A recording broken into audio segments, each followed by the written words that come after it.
Hello বন্ধু, cooking with অনুষাতে আপনাদের অনেক অনেক স্বাগত। আমি চলে এসেছি আবারও একটা নতুন রান্নার রেসিপি শেয়ার করব বলে। আশা করছি ভালো লাগবে। আর আপনারা তো মুইঠার রেসিপি অনেকই খেয়েছেন, চিতল মাছের মুইঠা, অনেক কিছুর। তো একবার এইভাবে চিংড়ি মাছের মুইঠা রান্না করে খেয়ে দেখবেন, দেখবেন অসাধারণ লাগছে, ভীষণই মজাদার।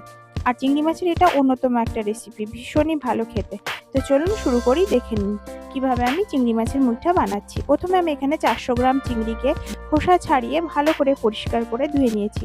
এখন এগুলোকে একটা মিক্সির বাটিতে দিয়ে ভালো করে এর একটা মিহি পেস্ট এখন বানিয়ে নেব। তো দেখুন আমি একটা পেস্ট বানিয়ে নিয়েছি। তো এবার এগুলোকে অন্য একটা বড় পাত্রের মধ্যে ঢেলে নেওয়া যাক। তো অন্য পাত্রের মধ্যে একটা নিয়ে নিয়েছি। এখন এর মধ্যে একটা আলু সেদ্ধ করা নিয়ে নিয়েছি। এই আলু সেদ্ধটাকে এখন কুড়ে নিচ্ছি। কুড়ে নিলে ভালো হয়, বেশ মিহি হয়, আর খুব ভালো হয়, দলা পেকে থাকে না, ভালো এই মতোই করে নেবেন। তো আলুটা ভালো মতো কুড়ে নিয়েছি। এবার এর মধ্যে 1 চামচ পেঁয়াজ বাটা, 1 চামচ আদা বাটা, 2 চামচ কাঁচা লঙ্কা বাটা, 1 চামচ রসুন বাটা, হাফ চামচ লাল লঙ্কার গুঁড়ো, হাফ চামচ জিরে গুঁড়ো, হাফ চামচ লবণ দিয়ে ভালো করে হাত দিয়ে মেখে নিতে হবে। ভালো করে মেখে নিয়ে এবার হাতে একটুখানা হাত ধুয়ে হাতের মধ্যে তেল মাখিয়ে নিতে হবে। এবার মুইঠাটা তৈরি করে নেব। তো ভালো মতো তেল মাখিয়ে নিলে কিন্তু হাতের মধ্যে এই চিংড়ি মাছের পেস্টটা কিন্তু লাগবে না। একটু বেশি করে তেল নিয়ে নিলে ভালো মতো তৈরি হয়ে যাবে মুইঠাটা। তো এখন তেল নিয়ে নিয়েছি। এখন হাতের সাহায্যে এইভাবে করে মুইঠাগুলোকে বানিয়ে নেব। তো দেখুন এইভাবে সমস্ত মুইঠাগুলোকে বানিয়ে নিয়েছি। এখানে একটু তেল কম হয়েছে, এই জন্য হাতে লেগে গেছে। একটু করে বেশি করে তেল দিলে কিন্তু মুইঠাটা খুব সুন্দর তৈরি হয়ে যাবে। তো এইভাবেই তেলে দিয়ে হাতের মধ্যে করে মুইঠাগুলোকে বানিয়ে নিতে হবে। আমার সমস্ত মুইঠাগুলো এখানে তৈরি হয়ে গেছে, দেখতে পাচ্ছেন। তো চলুন এগুলোকে এবারে সেদ্ধ করে নেওয়া যাক। তো এর জন্য অন্য একটা পাত্রের মধ্যে এই 1 লিটার মতো জল দিয়ে দিলাম। এবার ভালো মতো এরকমভাবে টকবক করে ফুটিয়ে নিতে হবে। যখন ফুটে যাবে এইভাবে, তখনই এই মুইঠাগুলোকে সব দিয়ে দিতে হবে ফুটন্ত জলের মধ্যে। তো সমস্ত মুইঠাগুলোকে একে একে জলের মধ্যে দিয়ে দিচ্ছি। এবার ভালো মতো এটাকে ফুটিয়ে সেদ্ধ করে নিতে হবে। তো মুইঠাগুলো দেবার পরে ঢাকনা দিয়ে দিতে হবে। তো ঢাকনা দিয়ে দিলাম। বেশ কিছুক্ষণ 10 মিনিট মতো হাই ফ্লেমে সেদ্ধ করে নিতে হবে। আর এইটা যখন সেদ্ধ হচ্ছিল তখন এতটাই সুন্দর সুগন্ধ বেরোচ্ছিল, তো গোটা ঘর বাড়ি একদম পুরো মানে গন্ধে ভরপুর হয়ে উঠেছিল। তো এখন মুইঠাগুলো সেদ্ধ হয়ে গেছে, ছাঁকনি দিয়ে ছেঁকে এখন তুলে নিচ্ছি। তো দেখুন এরকমটা দেখতে হয়েছে, পুরোপুরি একদম কুক হয়ে গেছে, দেখতেই পাচ্ছেন। তো এরকমটা এখন এটা রাখা থাক। তো এখন এগুলোকে ভাজতে হবে। আর যে স্টকটা থাকলো মানে সেদ্ধ করা জলটা, এটা গ্রেভিতে আমি ব্যবহার করব, সেই জন্য আমি অন্য একটা পাত্রের মধ্যে ঢেলে রাখছি। তখন এটা থাক। তো এবার চলুন ভাজা যাক মুইঠাগুলোকে। এখন অন্য একটা পাত্রের মধ্যে ওভেন অন করে পাত্র বসিয়ে ভালো করে গরম করে নিয়ে এর মধ্যে বেশ পর্যাপ্ত পরিমাণে এখানে 6 থেকে 7 চামচ সর্ষের তেল আছে, দিয়ে দিলাম। দিয়ে ভালো করে গরম করে নিয়ে এবার মুইঠাগুলোকে একে একে সব তেলের মধ্যে দিয়ে দিতে হবে। তো এখন সুন্দরভাবে ভেজে নিতে হবে।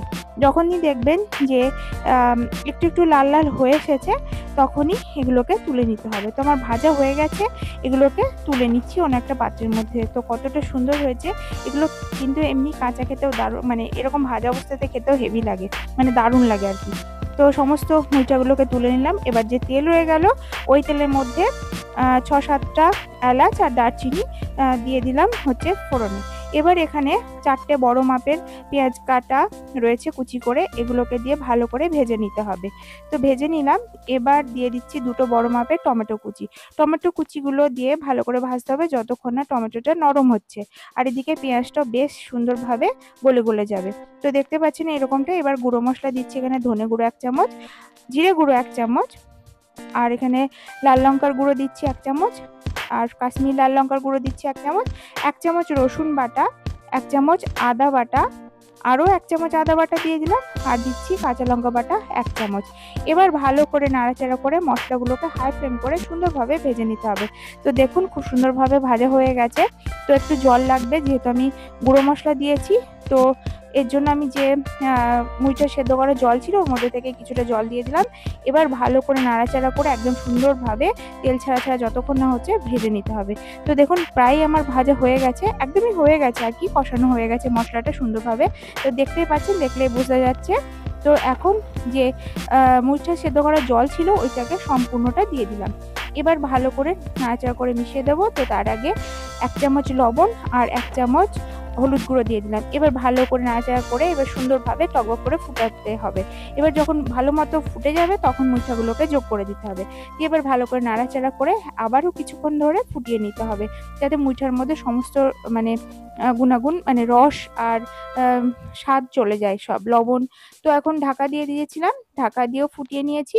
এবার ঢাকনা খুলে ফ্লেমটাকে মিডিয়াম করে দিয়ে এর মধ্যে দিয়ে দিলাম হচ্ছে গুঁড়ো মশলা, মানে এখানে আমি মিট মশলা দিয়েছিলাম, বাজার চলতি যে মশলাগুলো হয় ওগুলো। আর এখানে দিয়ে দিলাম হচ্ছে বেশ কিছুটা ঘি, দিয়ে ভালো করে নাড়াচাড়া করে মিশিয়ে এরকমটা হয়েছে। ও দেখুন কতটা সুন্দর, লোভনীয়, আর এতটা সুন্দর গন্ধ বেরোচ্ছিল কি বলবো, আর খেতে তো অসাধারণ হয়েছিল। তো এখন সম্পূর্ণ রেডি হয়ে গেছে। এবার ফ্লেম অফ করে ঢাকা দিয়ে বেশ কিছুক্ষণ রেখে দেবো, দিয়ে এবার গরম গরম পরিবেশন করব গরম ভাতের সঙ্গে। আপনারা চাইলে এটাকে রুটির সঙ্গেও খেতে পারেন, লুচি, নান, পরোটা যার সঙ্গে হোক, খুব সুন্দর লাগে খেতে। তো আশা করছি ভালো লেগেছে বন্ধু। আর এইভাবেই খুব সহজে চিংড়ি মাছের মুইঠা আপনারা করে খাবেন, দেখবেন দারুণ লাগবে খেতে। তো আশা করছি ভালো লেগেছে। যদি ভালো লাগে লাইক, কমেন্ট, শেয়ার, সাবস্ক্রাইব করে পাশে থাকা বেল আইকনকে প্রেস করে আমার পাশে থাকার অনুরোধ রইল। তাহলে নেক্সট আরেকটা রান্নার রেসিপির সঙ্গে দেখা হচ্ছে বন্ধু। তো ততক্ষণে দেখতে থাকুন আর আমার সঙ্গে থাকুন। ভিডিওটি সম্পূর্ণ দেখার জন্য আপনাকে অনেক অনেক ধন্যবাদ।